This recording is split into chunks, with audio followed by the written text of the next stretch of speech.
So my guest on this show is Samuel Morgenstein. Yay! Talent Acquisition Manager for the Consulting and Deals Practice of PwC Canada.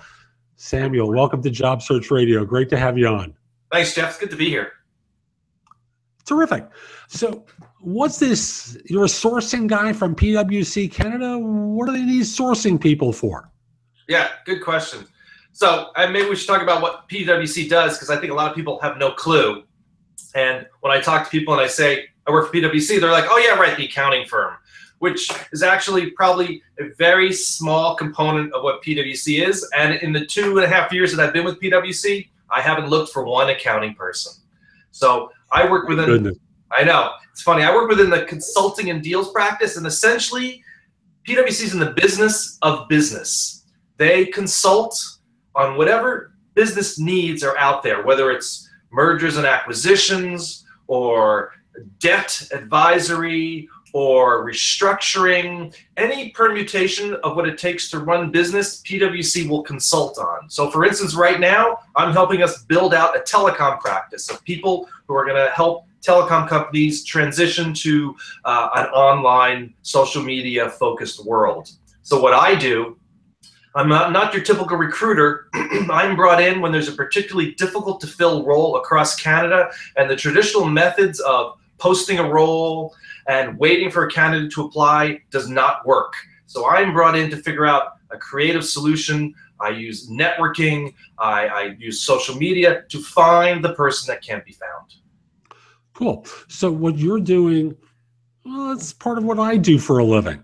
It's not like I'm posting ads on job boards or running ads in newspapers. You're out there trying to aggressively find the person through all means possible. That is correct. And I utilize networking both internally in the organization and externally as my prime method to find those people. Internally is interesting. So you're basically talking with people on staff saying, hey, you've worked in this space before. Who would you know who? Am I right? It's my prime belief that the answers to most hiring puzzles are within the company that needs that particular skill set. And so yes, I do a lot of liaising internally just to find out, okay, who did you recently hire? Where did they go to school? Where do they hang out online? What LinkedIn groups do they belong to? And so it's one thing for a hiring manager to say to their team, hey, we need a couple people. Anybody know anything? It's different for me to approach each person individually, book a half hour and say, I know where you went to school. I know where you last worked. Let's talk about who you know. Interesting. And obviously it saves PwC Canada a lot of money for you to be doing this as opposed to paying someone like me to do it. Yes, exactly. That's why they love me. Of course they do. Of course they do. So when you're out there looking for someone, what are the qualities that you look for? How do you go about, well, you start to speak about how you go about finding them, and we'll talk about representative searches a little bit later, if that's okay. Sure. So in general, if someone either approaches me or I find someone, there's a couple of general things I'm looking for. One, I'm looking for directly relevant experience. So in general, just as an example, if somebody is, if you have a hiring manager at Pepsi, they want someone who works at Coke. That's just sort of an example. And it's the same thing at PwC. So they're always looking for people who have directly relevant experience. I've talked to a lot of people every week who say, you know, I'd like to transition into professional services. I've been working in manufacturing, but I think it'd be really cool. And I understand that. However, they're never going to be the #1 perfect candidate because it's not directly relevant experience. How does it differ in PwC's mind when they come from industry rather than consulting? So excellent question, Jeff, because this is a topic that comes up all the time. A lot of times I speak to people who on paper have all the technical specifications for that role, yet have never worked in a consulting environment. And the perception within PwC is those people would have a tough time adapting to the consulting world because everything is about being client-facing, growing the current business we have with a client, and having that consulting persona, which means not being a heads-down person focused on your work, but always being focused on the client and what needs they have and how we can expand those needs. It's a different mindset.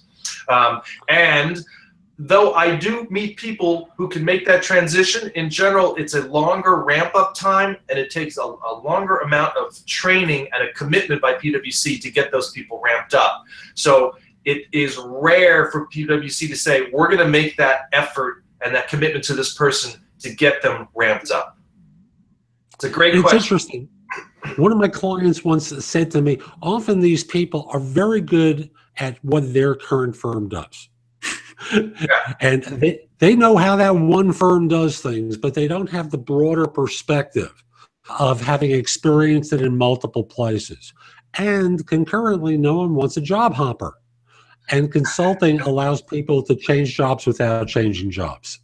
That is correct. You're always working on multiple projects. It's generally a much more dynamic environment to work in than a corporate environment, because you have multiple projects underway all the time, multiple deadlines, and it's a lot of time management that comes into play for all types of roles. Whether you're on a partner level or just coming into the organization, time management and client-facing skills are key.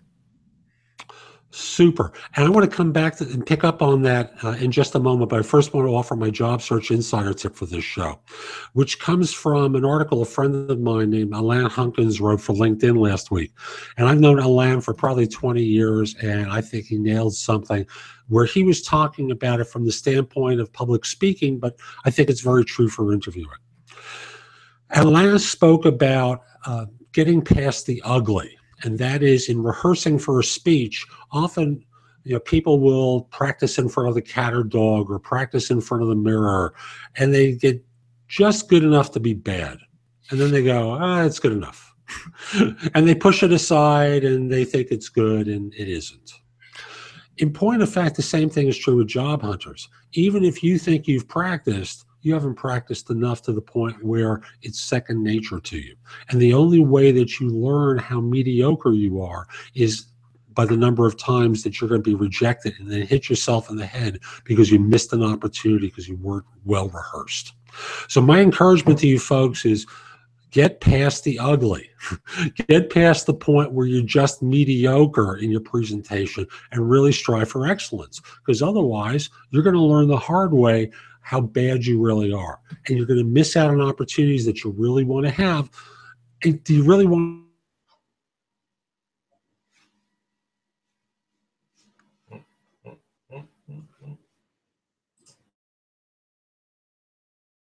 my show? Let's go, go exploring there, visit the blog, and have a great time. So let's come back to Samuel and pick up where we left off. Samuel, I think you're reconnecting there. There you are. So, I'm back. Yay.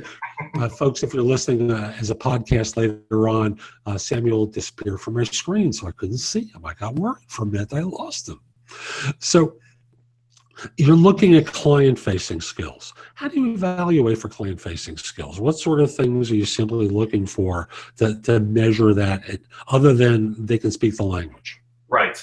So first of all, I'm looking for the type of personality that, let me back up and say, I'm looking for a sense of self-awareness. And this is a person who basically has a sense of their own skill set, their strengths and weaknesses, how they can promote their strengths, and they are honest to understand these are the strengths I bring to the table. I'm not going to focus on my weaknesses. If I'm going to liaise with a client, I know what I can talk about. I know what I can't talk about.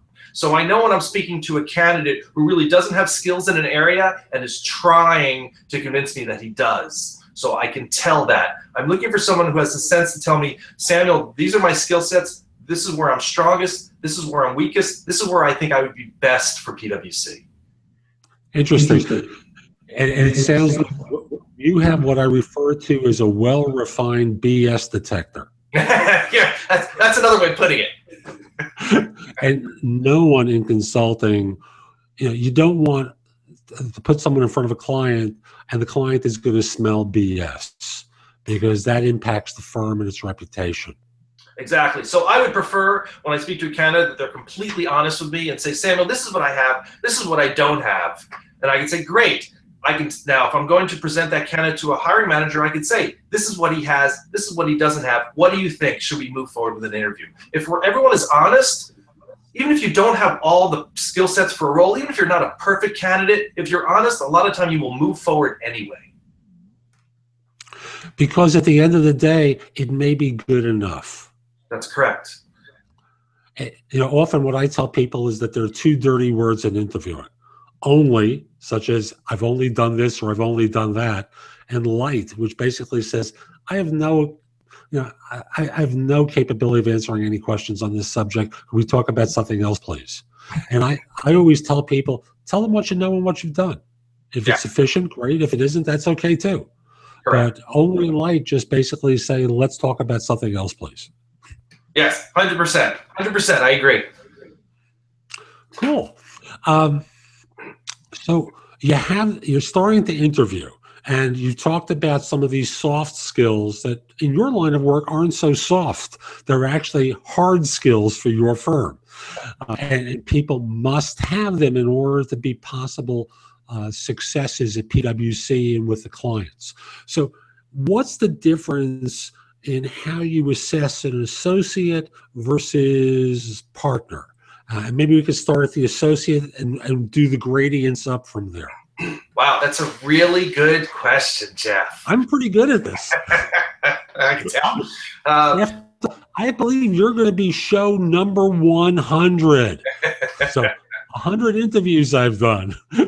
So I would say whether someone is just starting out in their career or has been in their career for 20 years, I'm looking for their ability to, as I've said, interface with people and clients. Now, if you're just coming out of school, I'm not expecting you to know everything about a particular sector that you're interviewing for, but I'm expecting you to be able to articulate an answer and be able to come to me with a persona that says, all right, so I'm going to work on this specific component. This is what I know about this specific component. When somebody comes into PwC at a junior level, they're not expected to have the full scope necessary to run a project or liaise with a client directly. But I'm expected that they're going to have some industry knowledge. They're going to understand what it means to interface with a client, and they're going to bring that to the table, and they're going to be open to learning. That's a big thing, being open to learning. Because how do you evaluate whether someone is open for learning? Well, I'm looking for successful education. A lot of the people come into PwC have an MBA or a CPA or some type of higher education, and also multiple certificates or designations beyond that. So that's one thing.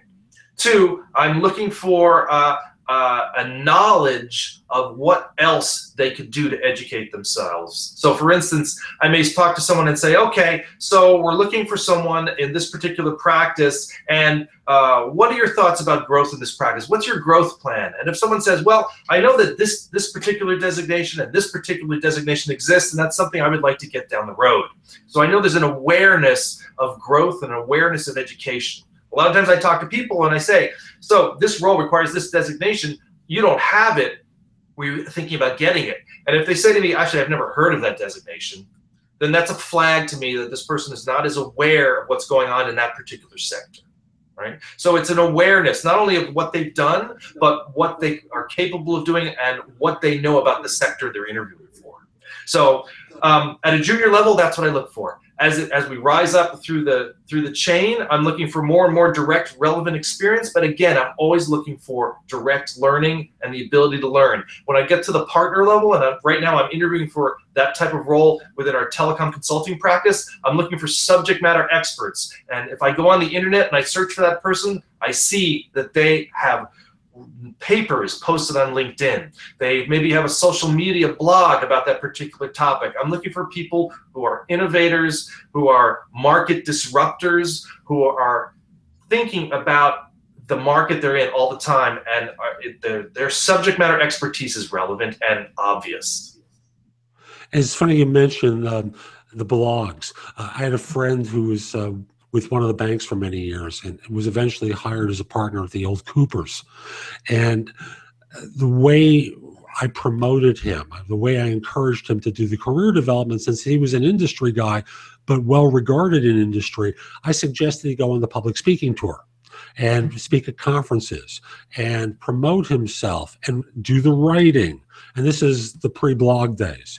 Okay. And I just simply said, get yourself known so when the search firms are out there looking, they're going to find you as their answer. And that became his entree into Cooper's and into quite a successful practice for many years. And I'll tell you, Jeff, it's a great point, because when I search for people who are going to be subject matter experts for me to headhunt, I look at conferences and find out who the leaders were and who the guest speakers were, and I go and target them, because I know are the people who are subject matter experts in their particular area. Super. So you're doing your interview with someone for a partner role, and we've spoken about some of the criteria for the junior positions. Excuse me. How do you evaluate the seniors? And again, subject matter expertise. So they're basically arriving with, in effect, you know their professional portfolio. That's already handled. So how are you going to, what's going to cause you to reject these people since they're already arriving with huge credentials? Sure. So in general, first of all, an organization like PwC, if I'm working with someone at the senior level, I'm going to find out first who internally knows this person. Who knows of this person, right? I'm going to vet that person internally. Always, always, always, especially in a large company like PwC, I'm going to ask other partners, has anyone heard of this guy? Who might know this person? Who last worked at their company? And so we do some internal intelligence, always. So what you've done in the past, even if you're trying to hide from it, it will come back. So that's a prime way we do, prime method I use to evaluate people. Secondly, I try to evaluate what a person's short and long-term career goals are.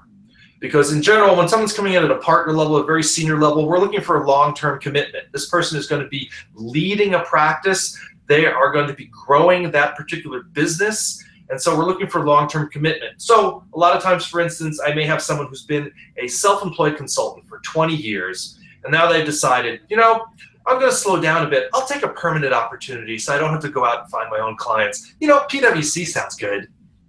That's not going to fly. Yes. Slow down at PwC, sure. Not going to fly. So I'm looking for someone who understands, they're looking for a long-term commitment, they've got a passion and drive to grow business, both internally and externally. And I'm also going to vet them through my own network. So let me use that example of the independent consultant who comes to PwC. But the goal isn't to slow down. The goal is to step up because they understand the engagements that they work on are good, but they'll have access to bigger, more substantial engagements through a PwC, because obviously PwC has enormous entree to opportunities throughout the world. How do you vet those people? Obviously, with the internal references like you met before, does anyone know him from a previous engagement?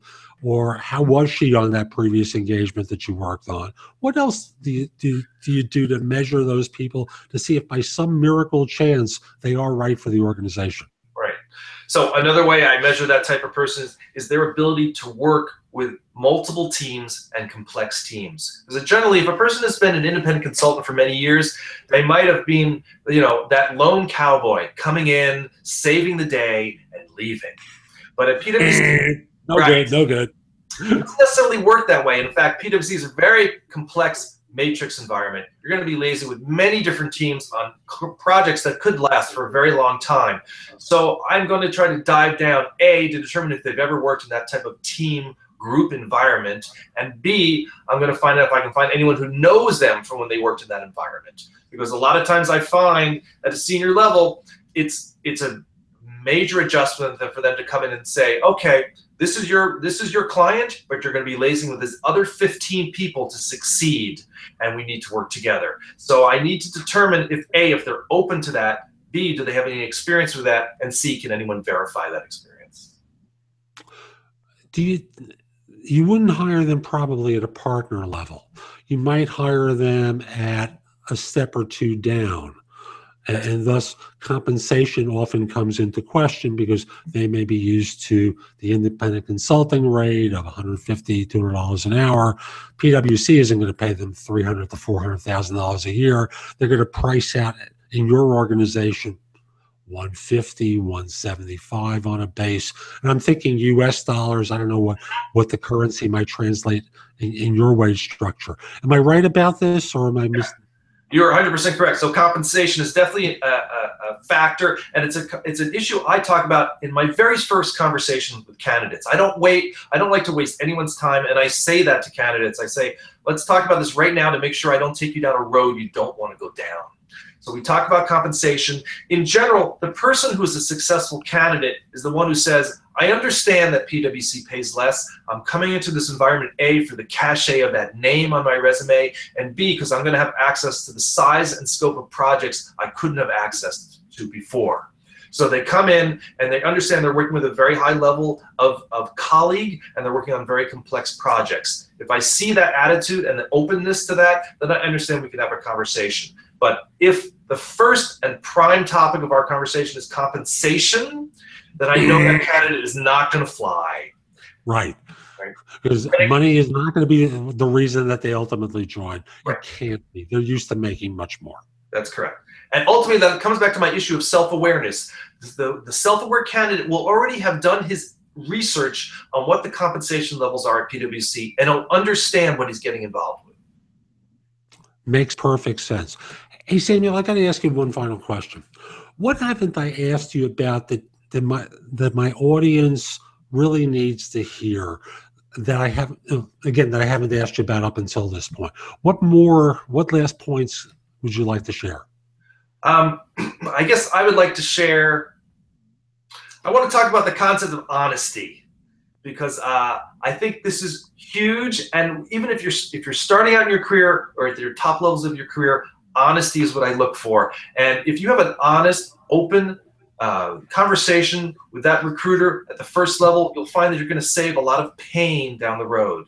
So for instance, I mentioned that I talk about compensation usually in my first meeting with people, because it can clarify where someone's at with their head, where they want to go, and whether we're going to have a short-term relationship or a long-term relationship. I'm always open to long-term relationships. We just need to figure out when the right opportunity comes up. So honesty would be the number one thing I would say to people. Be honest about where you're at and what you're looking for. Thank you. And on this compensation question, I have to ask the follow-up here. A lot of candidates get the advice, don't talk money. Don't tell them how much you're making. Don't say anything about your money because you may be undervaluing yourself. How do you respond to that? So there's a way to be honest and also leave some flexibility. So, and I always say to people, I say, look, I'm not setting this in stone. I just want to make sure you and I are on the right path. Give me a range. Or just tell me what you earned at your last role. Or tell me what you earned at the role before that. I'll get a sense of where you're at. But I'll tell you, I found it very interesting because I've been doing this for a number of years.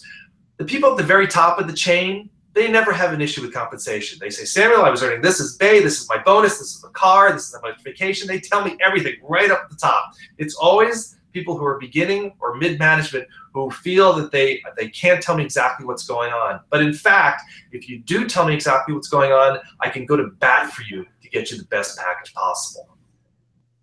Thank you. Hey, Samuel, thanks for making time today.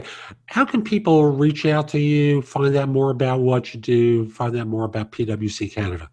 So first of all, I'm happy to talk to anyone and everyone, because like I said, I'm always interested in long-term relationships. So you never know what's going to happen now or in the future. You can go onto my LinkedIn profile. You'll see my email address on my LinkedIn profile. I'm also on Twitter. That's my constant project to try to build my Twitter profile. My Twitter address is iRecruitTweet. The letter I, the word recruit, and then tweet. And I'm happy to connect with people on Twitter as well. But LinkedIn, easiest way possible. That's right. That beautiful picture of you is there. Yeah, exactly. And my dog. And folks, we'll be back next time with another expert to help you with finding work more quickly. I'm Jeff Altman, the Big Game Hunter. I hope you enjoyed today's show. And if you did, and you're listening on your iPhone through iTunes, give the show 5 stars. Give it a great review. It helps with the rankings. It helps other people discover the show. And if we're not connected on LinkedIn, send me a connection request as well. My page is linkedin.com/IN/The Big Game Hunter. I'm Jeff Altman. Hope you enjoyed today's show. Hope you have a great day. Take care.